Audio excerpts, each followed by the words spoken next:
हरे कृष्णा दोस्तों, मेरा नाम दीपन दिलावानी है और मेरे YouTube चैनल में आपका स्वागत है। आज का शेयरिंग सेशन है 240 और टॉपिक है गीता अध्याय 2 श्लोक 44।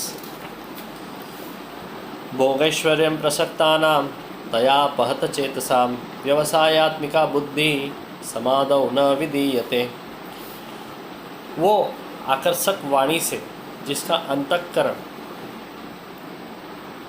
खराब हो गया है, अर्थात भोगों की तरफ खिंच गया है, और जो भोग तथा ऐश्वर्य में अत्यंत आसक्त है, ऐसे मनुष्यों की परमात्मा में निश्चयात्मिका बुद्धि स्थिर नहीं होती है।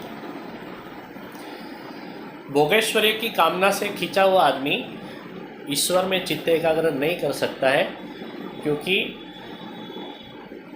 उसे तरह तरह की कामनाएं खींचती रहती है।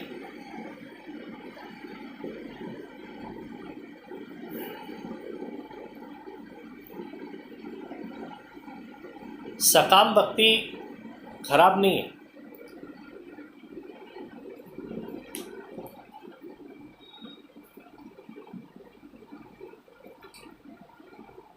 लेकिन जो कामनाएं शुद्र है उसे धीरे धीरे दिव्य बनानी चाहिए।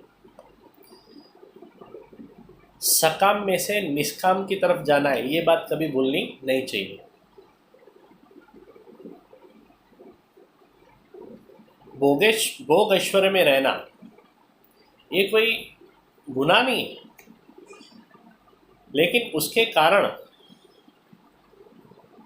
अपनी देह हानि नहीं होनी चाहिए।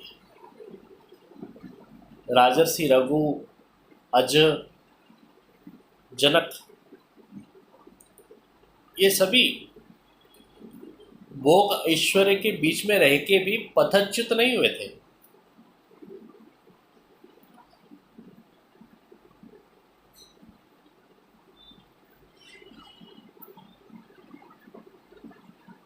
रत्न जड़ित आसन पे बैठा जनक विदेही त्यागी है, और 2 पत्नियों के साथ शादी करने वाला याज्ञवल्क्य भी वैरागी है, सन्यासी है।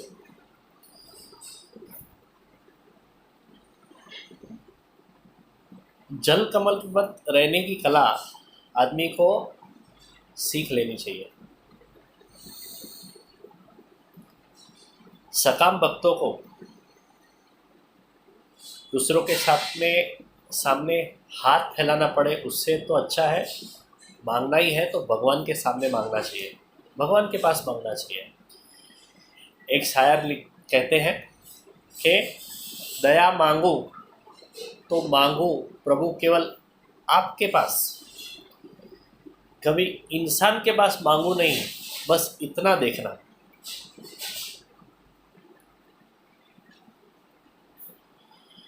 संत तुकाराम भी कहते हैं कि सुख मांगावी देवासे, सुख देवासी मांगावे, सुख देवासी मांगावे आणि दुख देवाला सांगावे। यानी सुख देव से मांगना चाहिए और दुख देव को बताना चाहिए। भूख लगने के बाद बालक माँ को ही याद करता है, और उसमें कुछ गलत बात नहीं है। श्रीमद् आद्य शंकराचार्य भी लिखते हैं कि हे माँ दुर्गा, आपत्ति में जब मैं डूबता हूँ तब मुझे तेरा ही स्मरण होता है, तो उसमें हे जगत जननी, मेरी उसमें लुच्चाई मत समझना, क्योंकि भूख और प्यास से पीड़ित बालक माँ को ही याद करता है, और माँ के हाथ से दिए हुए में ही संतोष और प्रसन्नता मिलता है। भीम वृकोदर था, बोले तो बहुत खाता था, लेकिन उसे संतोष नहीं होता था, उसे डकार नहीं आती थी। मगर जब भी वो पूर्णता माँ के हाथ का छोटा छोटा 5 लड्डू भी खाता था ना, तभी उससे तृप्ति मिलती थी, वो तृप्त हो जाता था।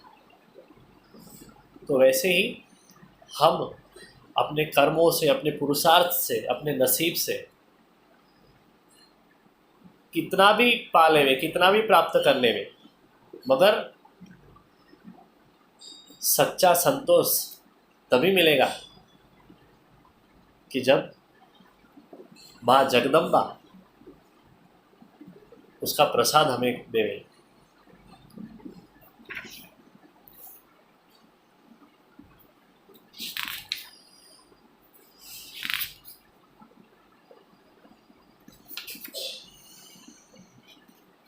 अपनी कामनाएं भगवत स्पर्श से दिव्य बन जाती है। बस दोस्तों, आज इतना ही। कल आगे देखते हैं।